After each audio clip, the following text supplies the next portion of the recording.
Hello and welcome to Dual Citizens. My name is David Ould. And I'm Stephen McAlpine. And I'm Rod Dreher.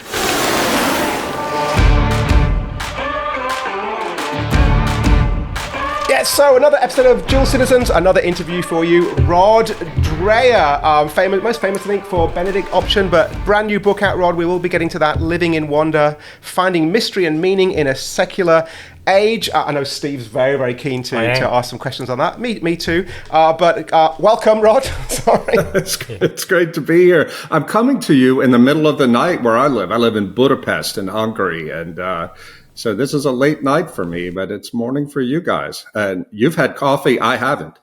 Are you on the Buddha or the pest side? I'm on the Pest side. Yeah, near the Danube. That's new. That's a new thing to me. I thought you were being facetious. Yeah, no, not being facetious at all. I don't like those uppity Buddha people. You know how they are. That's right. We have our version of that here. We do. Rod, thank you so much for joining us. Really pleased that you're here. We want to talk about the book in a moment, but we cannot move past the US election without asking you a question on it. And let's just ask what everyone's asking. Are we at the end of woke with Trump arriving? Is it all over now?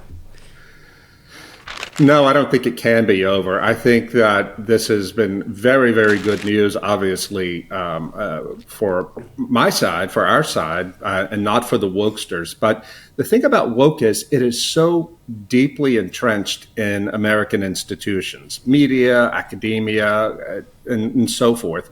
Happily, we're seeing corporate America move away from it and that was something that really worried me, because in the United States, big business is what drives most of this stuff. And when big business in 2015, it was sided against the Religious Liberty Act in the state of Indiana, that was the first time big business had taken a stand in the culture war at that level. And it was sort of like, the U.S. entering World War II. It was basically over then because they're the power. And that started an entire decade of the Great Awakening within corporate America, which was extremely influential. But that finally seems to be ending now. We see more signs, not just with Trump. But I think that there's going to be a lot of bitter enders in academia, in media, and in the more cultural institutions. And so there are a lot of fights ahead. But the tide does seem to have turned.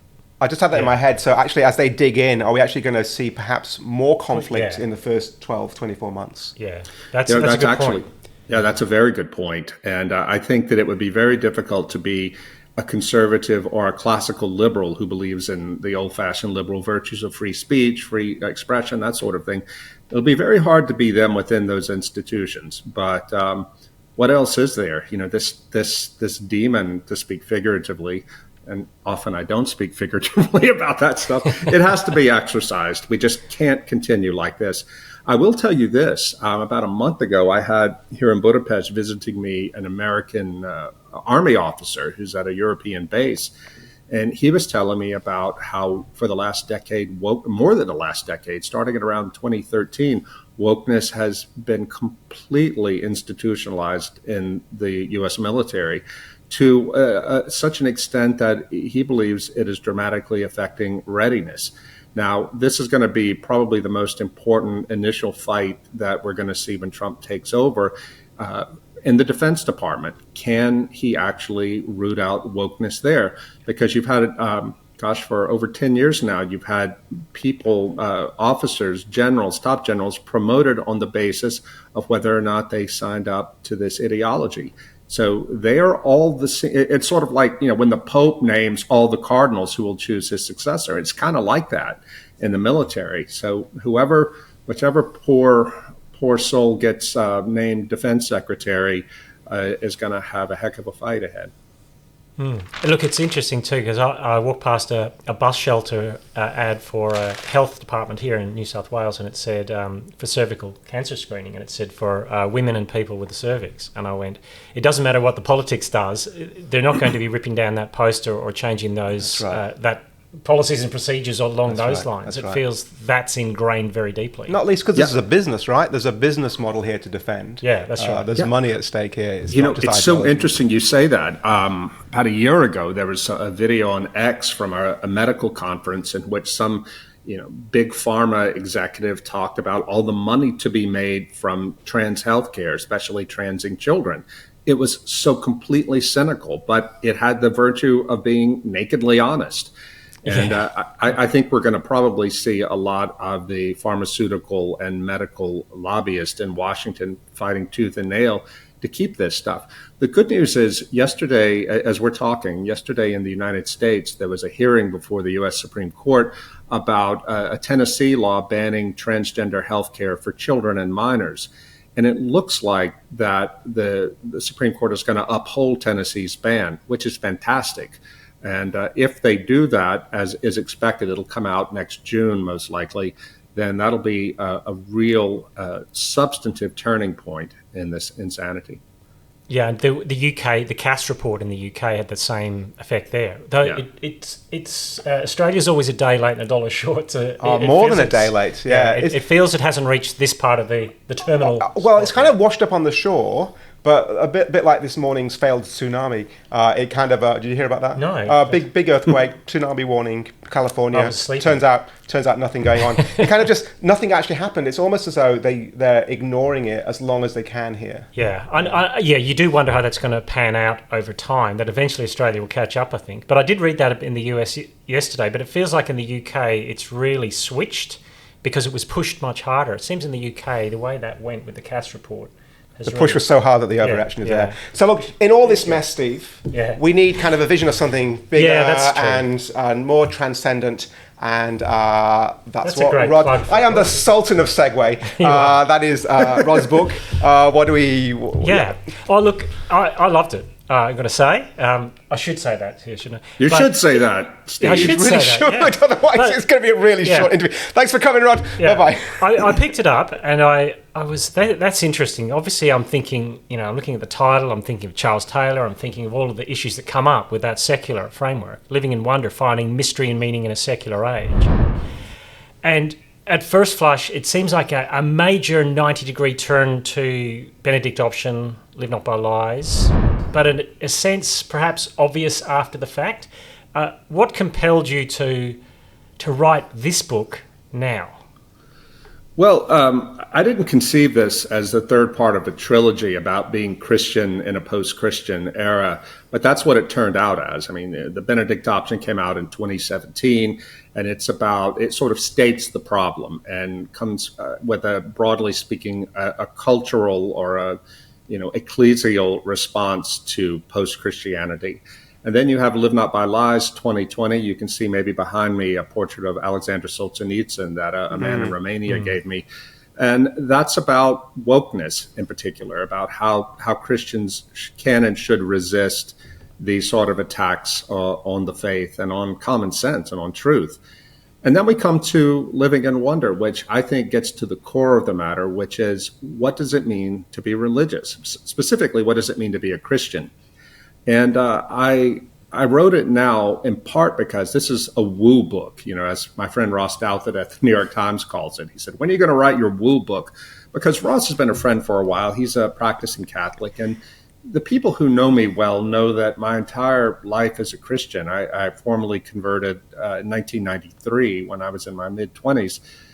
It has been marked by weirdness. Mystical things have happened to me. I tend to attract people who have had miracles happen to them, or even people who've had encounters with the demonic.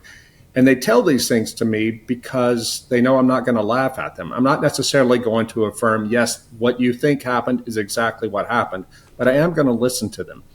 And I began to see over time that the world was becoming re-enchanted, but not necessarily in a Christian way. What I mean by that is we've seen a dramatic rise in the occult. We've seen so many younger people in the millennial generation and in Generation Z falling away from Christianity. I did an interview back in 2014 with this guy, Christian Smith, who's probably the leading sociologist of religion in the U.S. He's the guy who came up with the concept moralistic therapeutic deism, to describe the pseudo-Christianity that is believed by almost all young people. And I remember asking him at the end, I said, so how can we get these young people back to the faith? He said, honestly, I don't know, but I'll tell you how we can't do it. That's by moralism. Well, he wasn't saying that we can't and we shouldn't do away with morals in Christianity. That would make no sense. But what I think he was saying is we can't just guilt people back into it, and we can't go the usual apologetic route. But I think the thing that specifically, I'll end on this, specifically the thing that made me do this now was my marriage fell apart starting in 2012. We stuck it out for a decade trying to spare our children divorce. But when I was in Budapest in 2022 on a fellowship, I got an email from my wife saying she had filed the day before, and we had never talked about divorce. Now, I went to Jerusalem the day for Holy Week, Eastern Orthodox Holy Week. I'm an Orthodox Christian. And God was so present to me there and was so healing. And I had things that happened to me that I wouldn't quite call them a miracle, but they were the presence of God was so dramatically present in a time I needed him the most. And I said, it really is time in my personal life to do that. I've lost the things I cared most about in the world, which is my wife and my marriage and my intact family. And I don't really have anything to lose anymore by coming out as a total weirdo Christian, interested in the mystical. And it turns out that this was the right thing. As you know from reading the book, I tell a story in there about an encounter I had in Oxford in 2022 after the book was announced that I was working on it. A young Anglican seminarian came up to me at a break in a conference and said, listen, I know you're working on this book, and I need to tell you something. Your generation, I was 55 then, your generation does not understand what the real problem is. For my generation, he's 27. He said, you think the problem is atheism. That's not the case for my generation. That's on your generation. I said, so what is it? He said, the problem is the occult. He said, in my generation, very few people are interested in atheism at all. They want mystical experience. They want the transcendence. They want the woo, but they don't think they can get it from the church, or they don't want it from the church. So they're turning to the occult. He even said that in his office in London, where he worked before he accepted the call to seminary, that he was the only Christian there. Well, no surprise there. It's London, right? He said, but there were no atheists either. I said, well, what were they? He said, every other person in that office was involved to some degree with the occult. Even two open Satanists who described Satanism as learning how to be your fullest human self.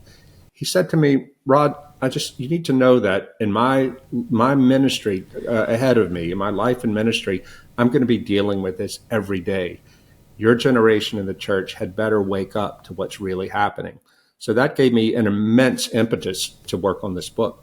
That's interesting. I'm sad to say I was exploring ordination in the Diocese of London just over 20 years ago, and that's hauntingly, every pun intended, familiar. I'm fascinated to say that there's this the occult. Sometimes overtly, sometimes sits in the background, I think we'd probably agree. What's interesting for me is, as you say, what people are looking for, where I am in the west of Sydney, it's the Great Basin where a lot of the immigrants of the last 30, 40 years have come and settled down. I'm on the chair of a Christian, on the council of a Christian school there. And the parents come to us and they want values, which, interesting, going back to your morals thing, is, which they think instinctively it's about teaching their kids how to be good morals, but actually they're tapping into something bigger. They've got this sense of that comes from somewhere, even though they're not able to articulate it. Mm-hmm. So everyone is reaching for this. They want it imminent. They want it imminent, though. They want it imminent, but they recognize there's something that leads to it. And so your book, are we right in saying this? Your book is kind of dealing with that flood sort of seeping back into that, but then you're saying, look, there is a safety net, however, that we need Orthodox Christian faith. That's a good point, because without it goes horribly wrong, right? Ross Douthat, writing in the New York Times last year, said exactly what you're saying, that everyone's coming for the spiritual stuff, but if you've got no framework, then you need to be very careful what you're dabbling with. And it feels like with no framework, it feels like people are going, well, there can't be anything dangerous about that. But as I'm reading your book, you kind of get the smiling face of the spiritual world is peeled back, and you see a kind of grimacing skull behind it as well. Oh, you're exactly right. And that's why I emphasize when I talk to people about living in wonder that I'm writing this as a Christian, as an Eastern Orthodox Christian, but also a small O Orthodox Christian. to tell people that just because it is it's something real, you've experienced something real and spiritual, does not mean at all that it is of God. That you need discernment, and you can only get that discernment from Scripture and from authoritative Christian traditions. Just before we came on, I was reading a book by a well-known American professor of religious studies, Jeffrey Kripal. He's not a Christian at all, but he's very much into the New Age and to UFO, UAPs, and all that. And it was exactly the sort of thing you're talking about, Steve. I mean, Kripal is wide open to any form of spiritual experience. He seems to find it all legitimate. And reading this book, I was thinking, this book's actually more confusing than anything else because he doesn't say no to anything. He thinks that anything somebody experiences must therefore be valid and must be affirmed. That's frankly the way to hell. And I mean that quite literally. But entirely consistent with the spirit of the age, though, right? Yeah, and also you do you. Yeah, the biblical framework. Michael Heiser's book, The Unseen Realm, and dealing with those issues. That we're back in we're post-Christian, but we're back in a period where people just believe that the gap between the unseen and the seen was a very thin crust, whereas our modern age has encrusted that, or else to the point where the unseen, in modernity didn't matter. But it feels like it's thinning that crust again in our culture. Yeah, no, it really is. And, the world around us is re-enchanting whether we want it to or not. And what I wanted to do with this book is not only to awaken Christians to this fact, but to give them some counsel on how we can prepare ourselves not only to recognize the evil side of it, but to welcome God's presence when he manifests in good and wholesome and healthy ways. I was really affected when in doing my research by something I read about Marshall McLuhan, the great Canadian media theorist of the mid-20th century. Most people don't know this, but McLuhan was a faithful Catholic, went to Mass every day.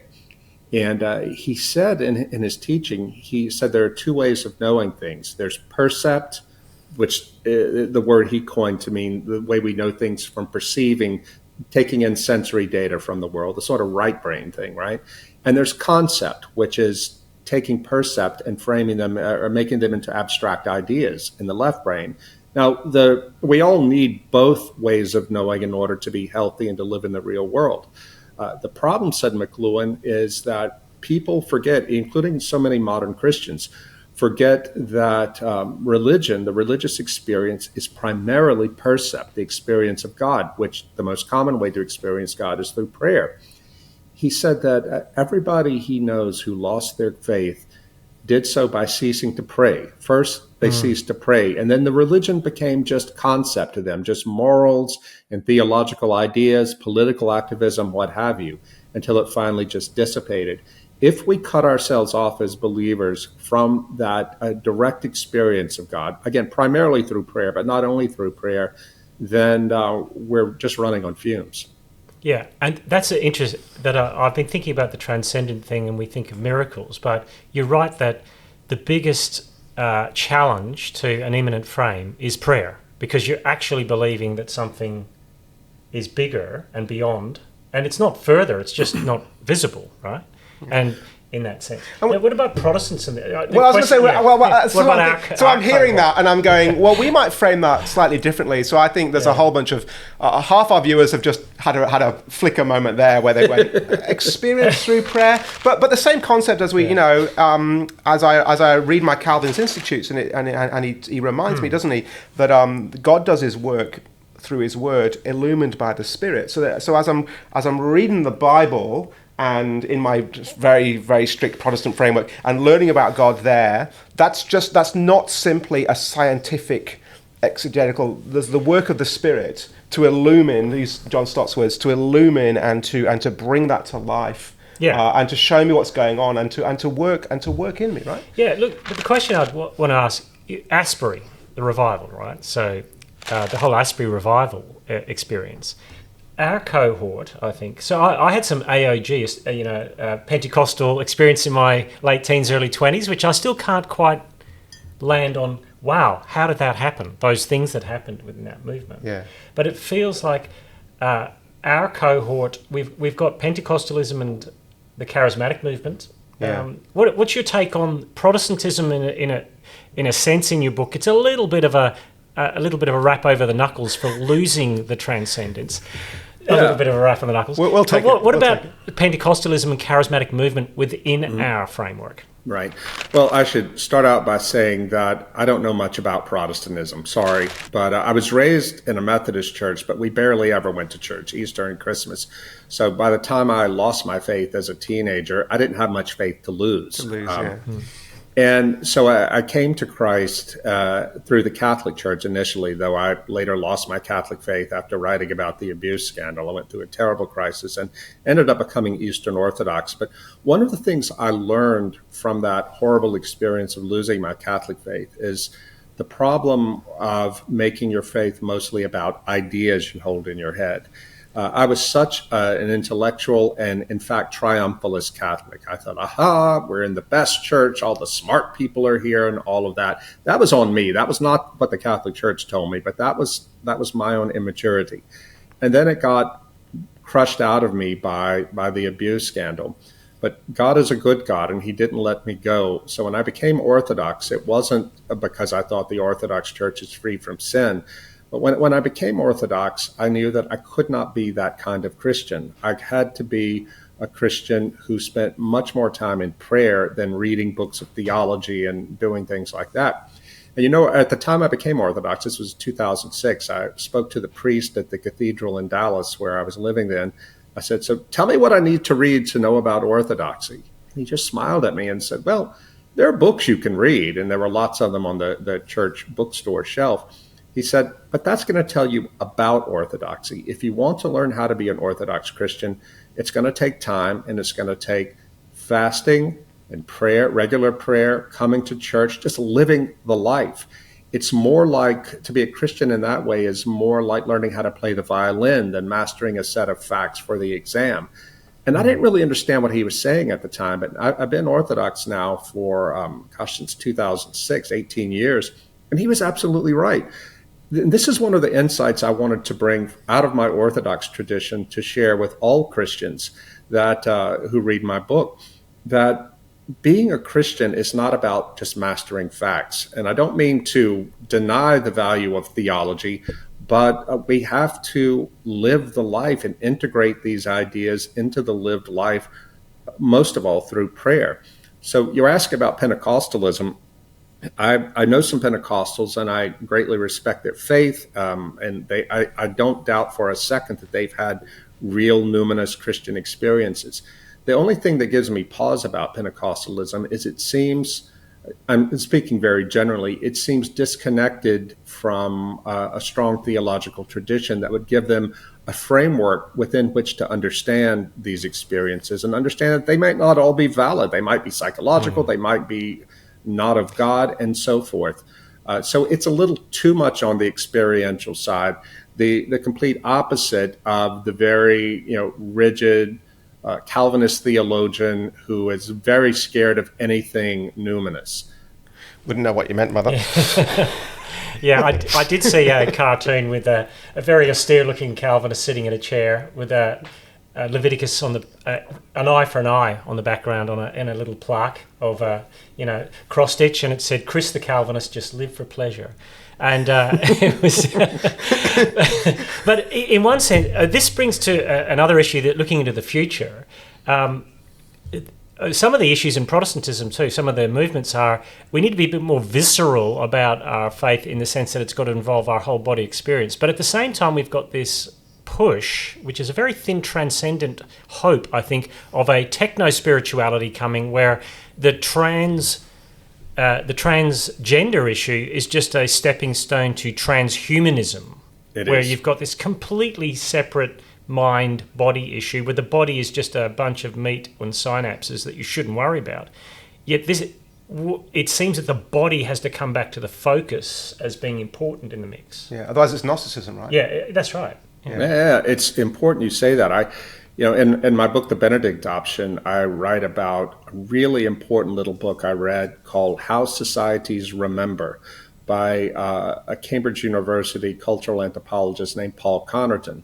And Connerton, judging from the context in the book, was a Marxist, certainly not a religious believer, but he set out to understand how it was that small traditional societies of all kinds managed to hold on to their identity and their beliefs in the face of the powerful currents of modernity. And he found that they all had a few things in common. The first thing they had in common was they shared a sacred story that told them who they were and what they were supposed to do. Second, they told this story or celebrated the story in an unvarying ritual. Third, they had, when they were in the middle of this ritual, they had this shared sense that somehow this ritual took them outside of time and connected them to eternity. And finally, I think most important, this ritual involved the body. And he had this wonderful phrase. He said that worshiping or celebrating this story with the body sedimented the teachings into their bones. Now, when I read that, I'd been an Orthodox Christian for about 10 years. I said, well, yeah, that's what we do. And it helped me to understand that the prostrations, the candles, the incense, all of this stuff, it's actually serving a deeper discipling role than I quite realized, because it is helping me with the right brain, with the intuitive faculty, absorb and make real the theological teachings coming out of the Bible and out of the church tradition. So yeah, I think we do have to make it a much more embodied faith. And this is part of our problem. You know, I had this genealogy in the book. It's very sketchy, but just a sketch of how we became disenchanted. And but I should say by disenchanted, I'm using it in the sense of Max Weber, the idea that we don't feel a sense of the spirit, either God or spirit at all in the modern world. And I came to understand that a lot of Christians today, we just accept modernity's rules without even thinking about it. And so you can have a lot of disenchanted Christians who fully believe in God, but God is not a visceral, direct part of their life. And, you know, the big turn, as I see it, happened in the High Middle Ages, long before the Reformation, when the philosophical view of nominalism, which said that there is no ultimate meaning to matter, matter is a dead thing, when that defeated scholasticism in the great High Middle Ages debate within the Catholic Church. And you get to the Reformation, and the Reformation happened for a very good reason. The Catholic Church was, as we all know, as even Catholics will admit, was quite corrupt at that time. And the Reformation was an attempt, and I say this as a non-Protestant, was an attempt, I think, to recover authentic spirituality, the same as nominalism was. Because William of Ockham, Occam's razor guy, he was a Franciscan friar who feared that the scholastics, Thomas Aquinas and the others, had trapped God in a grand overarching logical system and had denied his power thereby. But I think they ended up throwing the baby out with the bathwater. And I think in some cases, the Reformation over time did the same thing by pushing God further and further out of the material world, such that we are where we are now, when even in many churches, and frankly, in the United States, even in many Catholic churches, people just don't have that visceral feeling that, as we Orthodox say in our morning prayers, that God is everywhere present and filling all things. It's interesting. Just as you were just going through that, I was just thinking, why is it we as Protestants in particular, and you do paint a very broad brush picture of conservative Christians in general, but Protestants in particularly have crumbled in the last sort of 20, 30 years, I think often. And is it because we are by our nature, especially in the West, quite individualistic anyway? Yeah. And so these corporate communal protections that the sort of orthodoxy has, and you speak regularly about this is what we do together, how these small groups we do these things together. It's really interesting when we're talking to Roman Catholics, people from Roman Catholic backgrounds, that the ability to, we think it's just an intellectual exercise, but it's not. It's a movement away from a whole, a body that they're part of. And the thing I'd be intrigued in this is the pastoral aspect of this, right, as a community. So I was speaking to a bunch of 10 Anglican rectors last year, and I said, if you had an issue of sexual sin in your church, and so you wanted to take a 1 Corinthians approach to the discipline aspect of it in order to get a 2 Corinthians outcome of repentance and return to the community, what would happen if you approached that person with that issue? And every one of them said they'd leave and go to the church down the road, and no question would be asked. That's my I've spoken to you about this. It drives me nuts. We have an issue with someone, and they disappear, and then I have to chase the minister who, and then, but when it happens in reverse, when someone just arrives at church, as many people do, they change churches and so on. Where do you come from? Oh, yeah. And then I give the pastor a call and just go, we've got X and Y with us. What can I do to love them well? Yeah. And so where does that aspect come into? It feels like that the hyper-individualism, we can tick off, sign off on all the creeds, but if that's at our base, we've kind of atomized ourselves away from any sense of community. Yeah, and look, it's not just Protestantism. When I became a Catholic in 1993, I'd read myself into the Catholic Church. And the actual existing Catholic Church in America was very different from the Catholic Church in books that I had read. In fact, it seemed like mainline Protestantism with sacraments. It was amazing how nearly everybody in the church believed that they had the right to decide right and wrong. The church didn't have any business telling them what's real and what's not. And it ended up becoming really disorienting as a Catholic, because I came to see that, most people don't think about it in these ideological ways, left versus right. I'm talking theological left, theological right. But the Catholics who are most engaged with the faith do think of it that way and would gravitate to the parish where they could get the teaching they wanted to hear. Now, I was a small o Orthodox or conservative Catholic, so I would try to find the churches where what the Catholic Church actually taught was true was proclaimed from the pulpit. And liberals would go to those churches. You see it now, too. Just today, I saw on Twitter, and I'm not going to call it X, I'm going to call it Twitter. There was a video from a Jesuit church in Manhattan in New York City where they had liturgical dancers on the altar. Oh, the Ignatius Loyola. You saw that? You saw that? With the pride flags. I mean, that is bonkers. 30 years ago, you wouldn't have seen that in a Catholic church, but Catholicism in America has fragmented so much that this happens. And where is the Cardinal Archbishop of New York? He's not going to stand against it because he doesn't want to offend anybody.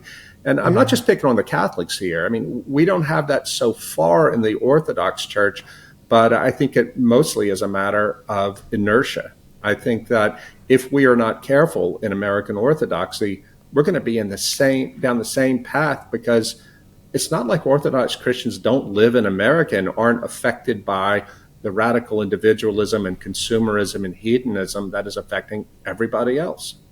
Yeah. Look, Mark Sayers, who's a very prescient Australian thinker on culture, talks about this is a little bit of a switch, but it goes down that line. Talks about the desire in the liberal progressive framework of the kingdom without the king, the values. Glenn Scrivener speaks about this in The Air We Breathe, that we'll have those frameworks, and Tom Holland does too, but we don't need Jesus. It seems to me in the post-Trump era, there might be what I call Christendom without Christ pushback, that we want the conservative framework without Christ at the centre of that. Yep. What are the dangers there going forward? Because it could be very good to have community, but if it doesn't have Jesus at the centre, it feels like that M. Night Shyamalan movie. What's his name? The Village, where everyone is very orthodox in their framework, but there's something rotten at the centre. Yeah, we don't want Christendom without Christ, do we? No, and it can't last. I mean, I think about how I was raised in the 70s in small town Louisiana in the Deep South. As I mentioned earlier, we hardly ever went to church, and we didn't need to go to church, according to my father, because we're all Christian. It reminded me of Kierkegaard's famous statement that when you become a Christian simply by being born into a society, Christianity therefore ceases to exist. Because the point he was trying to make, and as a Protestant, but I think it's true across the board, is that Christianity is a choice. God calls each one of us to make that choice for him and to establish a personal relationship with him. And if our Christianity becomes simply a matter of, affirming things in our mind, or maybe belonging to a group, but we give up or turn our back on that constant spiritual replenishing of deepening our spiritual unity with Christ, then it's going to fall apart. And it has in the United States. My parents didn't see any of this coming. I have to say real quick, I live in Hungary now, right? And Hungary is despised in Europe in part because its prime minister, Viktor Orban, is a Calvinist, and he describes this as a Christian country. He has said openly, and I completely agree with him, that Christianity is the basis of Western civilization. If we lose Christianity, we're over. The problem is, here in Hungary, people don't go to church. It's a very secular country, and people, so many conservatives, it's a conservative country, but a secular one. They want the form of Christianity and Christian morals without having to make the sacrifice of living a Christian life. And I try to warn my conservative friends here who think that, it's fine, we're culturally conservative. I say, it's not going to last through the next generation. This next generation, in fact, the teenagers here and people in their early 20s, they have been acculturated by TikTok, by social media, by technology. The internet. Will bypass the whatever Hungary puts up as a firewall. Technology is super slippery in getting through all of those things, isn't it? So, Rod, I've got to ask, it's not on my list of questions here, but as you say that, one of the things that's just blown up recently, as you're probably aware on Twitter and elsewhere, is the whole Christian nationalism debate amongst conservative Christians. And how does what you're talking about here, how does it help us ask good questions about that? Because that's another attempt, isn't it, to go, we want to reestablish. So, in Hungary, we're a Christian nation, and actually what he means is values. The Christian nationalism thing is an attempt slightly different, but another attempt. You can see what's driving it. Another attempt. How does this whole there's something more. There's a transcendence. There's somewhere where it's all going. Yeah. How does it help us ask good questions of both those different things that are going on? Boy, what a great and important question. I mean, I have to say that the Christian nationalism debate has been something in the United States that seems to have happened mostly among a certain kind of Protestant. And I've been living outside of the U.S. since it blew up, so I'm not conversant with the details there. But I will say this, in the Catholics, there are a very small number of very vocal Catholics, almost all men, many of them young men, who believe in the Catholic version of Christian nationalism, which is integralism, the idea that there should be no division between church and state, and the church should dictate the laws. Well, in neither case will any of these, either the Protestant or the Catholic version, ever find any mass purchase in the United States. Exactly. We're too individualistic for that. But at the same time, I don't want them to, because I think it will end up being exactly what we were just talking about. People who think that, well, we've got Christian laws in place, we've got the Christian outward form, everything is set. When I wrote Live Not by Lies, it came out at the September 2020, just before the Trump-Biden election. A guy in my church, my Orthodox church in Louisiana, he was still in a Bible study with a bunch of evangelical men, all in their early 60s. He took that book and said, hey guys, a guy in my church just wrote this book about having to resist wokeness as Christians, etc. I think we should read it. He said every one of the men in that church said, no problem. Trump's going to go back in. It's going to fix it all. No, it won't. I mean, look, I'm glad Donald Trump won this recent election, because I think it may give Christians more of a fighting chance, and sensible conservatives and sensible liberals, but it ain't going to fix a thing. He's not the Messiah, and it's not the millennium. No. But I believe in that. But you know what I mean? Yeah. No, but Viktor Orban, the prime minister of Hungary, said something very sensible on this point. He said, if people are looking to me as a politician to give them meaning, I can't do it. I can give you things, by which he meant we can pass laws making it easier for Christian schools, arts organizations, churches to do their work. He said, the meaning has to come through other non-governmental organizations, like the church most of all, but families, schools, and so forth. But if they don't step institutions. Up, right? If they don't step up into the space that politics makes for them, all is lost. Now, I will say I like Viktor Orban's idea of Christian nationalism, because he does not believe that the church, any church, Calvinist, Catholic, whatever, should be dictating the laws of a country. But his idea is that we have to understand ourselves as a people, nation meaning people, not the government, but the people, as a Christian nation in the sense that we are rooted in Christianity historically. It's the story that tells us who we are, and it must be at some level the basis for our legislation. That's why, to the great controversy in Europe, the Hungarian parliament passed a law saying no transgenderism and no LGBT stuff for children. Europe went crazy over that, but they're like, we're a Christian country. So that kind of, especially here in Europe, when you have so much migration from the Islamic world, it's a very touchy subject. And I think only countries that somehow recover a sense of themselves as culturally Christian, they're the only ones that are going to be able to survive this. It is necessary, but not sufficient. So that then, again, it's interesting, isn't it? Because that requires the freedom in public to be talking about the gospel. So I'm just thinking 1 Timothy 2, just, live quiet lives, peaceable lives, just give us the freedom. But we now live in this world where most of the countries we're in are not monocultural. And so we have the immigration, so we've got all the other religious ideas, and then we've also got, even amongst our own cultures, if you like, we've got the rise and things like this pagan spirituality that we've talked about, and sort of people grasping for all sorts of different things. So how does the future, what do you think now the future looks like now, Rod, if we've rediscovered that there's something beyond the material? What does the future now look like for spirituality in the public square? What are the possibilities? What are the dangers as well? Where's it all going? And how do Christians navigate it and make the most of it? Big questions. But that's what the book is about, right? I think that the first thing that we in the church have to get straight is that the categories that were handed down to us by modernity and modernism are over. We are being re-enchanted, whether we want it or not. The thing is, and we jettisoned those as conservative Christians ourselves, didn't we, to get respectability? We jettisoned the woo-woo at exactly the wrong time to get respectability, and all of a sudden, the people we were trying to get respect from went, "Oh, actually, we do like a bit of woo-woo, really." Sorry, carry on. No.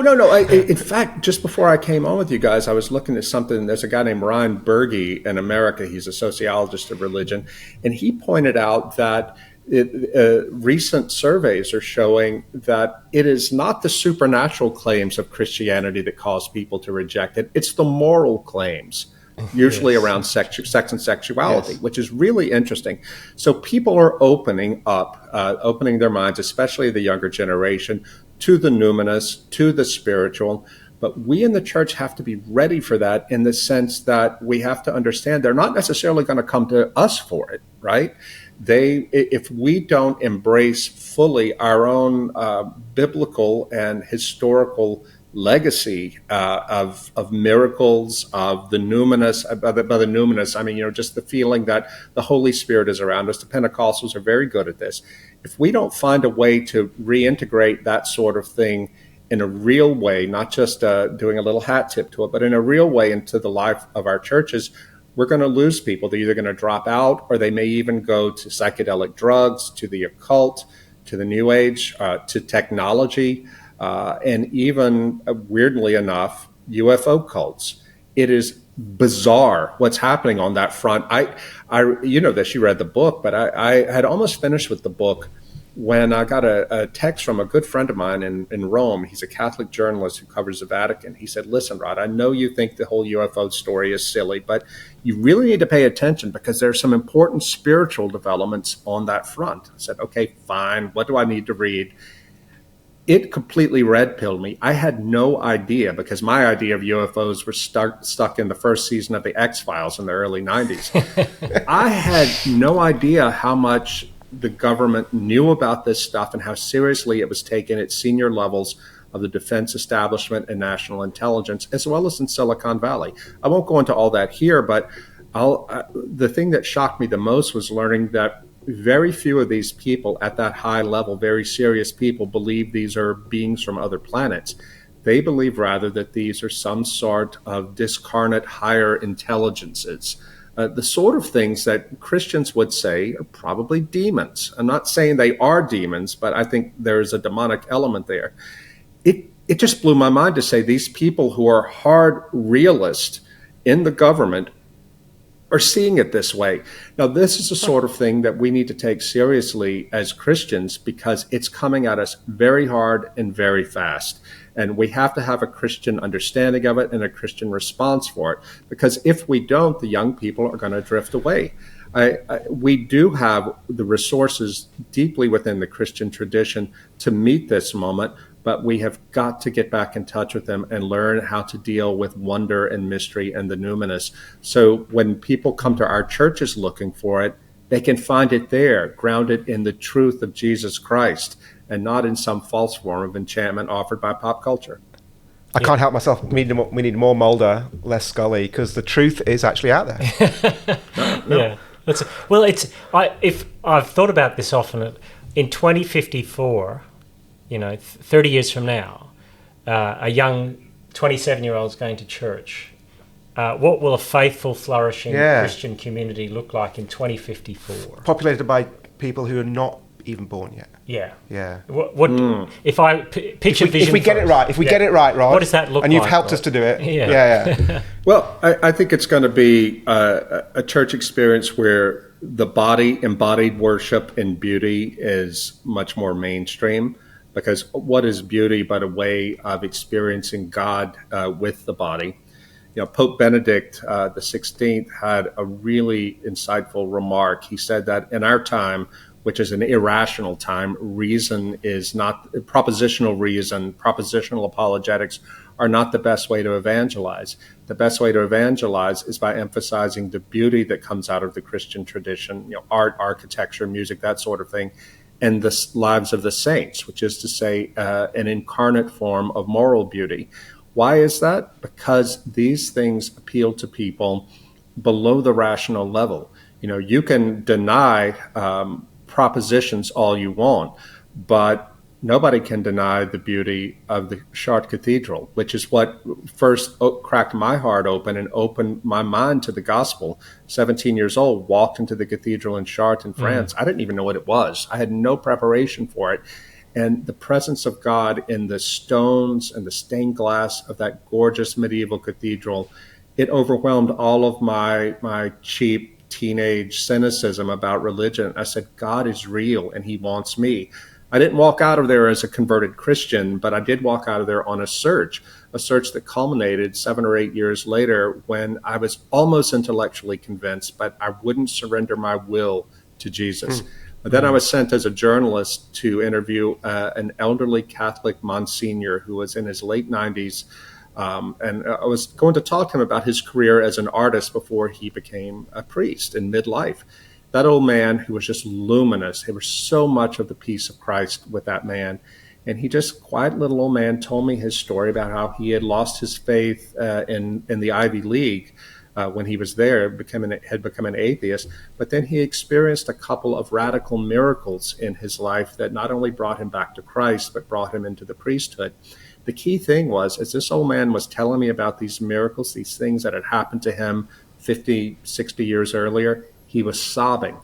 And I sat there and I knew that I was in the presence of a saint or of a holy man who had had his life radically changed by Christ and through a miracle. I left that man's apartment and said, it's over. I want Jesus more than I want myself. So and that's when I started taking the propositional arguments more seriously. And I should have, if I were a perfectly rational being, I should have been able to look at the arguments and affirm it and say, 1, 2, 3, 4, premise, conclusion, I'm a Christian. But that's not how humans work. It was the embodiment of the faith.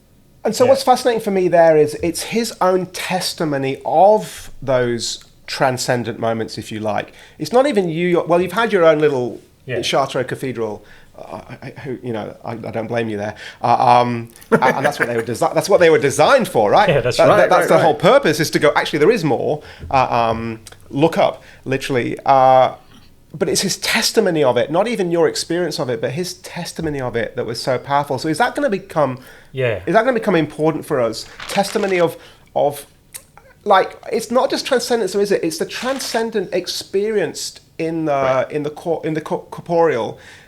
In a world that increasingly is going AI and virtual and I'm trying to just put these jigsaw pieces together. I think what I liked about your book, and it's also the case with Sarah Irving Stonebreaker's book, Priests of History. We had her on a short while ago. That was great. She's fantastic. Yeah. They're both intellectually robust, but it was in Oxford that she goes, her father was an atheist lecturer in a university in Australia. She was an atheist, and there's got to be something more. And she's in Oxford going, I'm not even unhappy. I've got everything I want. I'm at the pinnacle of my academic career, but the transcendent bit's been ripped out. It feels like that's needed. And it was the personal story of people as she went into a church and said, if this isn't true, then this beauty just is fake. There's nothing to it. It felt like she brought those two worlds together in that deep propositional truth, but it didn't come first. It had to be something that she was moved into. Well, remember, this at the center of our faith is Jesus Christ, the incarnate God-man. And when I was wrestling with whether or not to leave the Catholic Church, and I was just so strung out, and it was terrible. The thing that finally gave me the courage to move was I realized that if any of us are saved, we're saved by the truth. And the truth is not just propositions. The truth is most fundamentally the incarnate God-man, Jesus Christ. The truth is alive. And if I can't find a relationship with him, a life-giving relationship with him in the Catholic Church because of its brokenness in this place and time and my own personal brokenness, then I have to go someplace where I can be fed. And that's why I moved, because the truth is in the incarnation. And, for me, Father Monsignor Sanchez, the elderly priest, he didn't preach to me, but he did preach to me. He proclaimed the gospel to me through his tears and through the testimony of his life. He had seen something so radical that it changed his life in incredible ways. Now, he, God bless his memory, because those tears were the testimony that moved me. I write in the book about a young American evangelical exchange student I met in a Hungarian town, Debrecen, who approached me after a speech and said, listen, I'm an evangelical. I'm a conservative evangelical. I believe it all, but I'm craving an experience of the transcendent, of wonder. And I didn't try to convert him to orthodoxy, because I'm just not a proselytizer. The thing I care more about is that people know Jesus. And I invited him to go to church with me, to the Orthodox Church here in Budapest. I said, you'll find the wonder you want there, and it's very morally, theologically conservative. Well, last week I stood there as he was chrismated and became Orthodox. And I had to laugh with him. I said, dude, you know that I didn't hit you with apologetics arguments for orthodoxy or anything. What happened was his experience of radical beauty and transcendence in Orthodox worship was what brought him over. And he doesn't repudiate evangelicalism, because that's what taught him the gospel truths, but he needed more.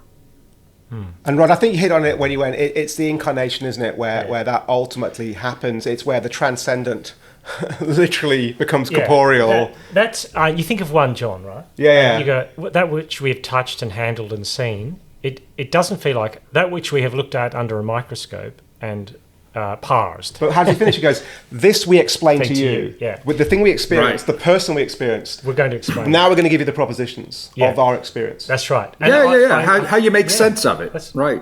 Yeah, that's right. That's right. There's that line I use in the first chapter of the book. I took it from this woman, Elaine Scarry. She's a Harvard professor of aesthetics, and she's talking about education. She says, true education is not imparting information from the teacher to the student.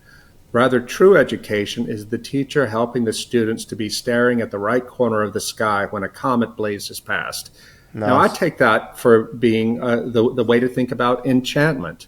To become enchanted as a Christian, because that's the only way I would say you can become truly enchanted, is not to master information about God, but rather to prepare your mind, your heart, and your soul to be looking at the right corner of the sky, so to speak, when God shows himself. So you can hear him, you can see him, and you can act on his call.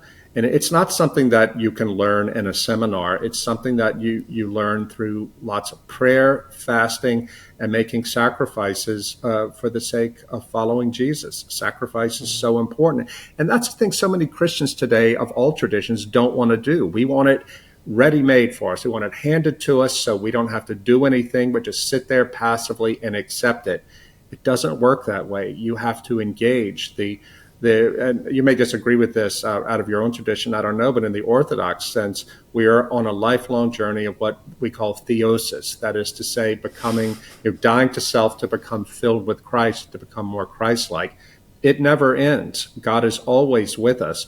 But, I think now that I went through 10 really grueling years of marriage, the last 10 years of my marriage, and I can see now that I have some distance from it, what the Lord was doing in my life during that suffering, that sacrifice that I did and my wife did to live with all this pain for the sake of protecting our children from divorce. Like, we never argued in front of them or anything.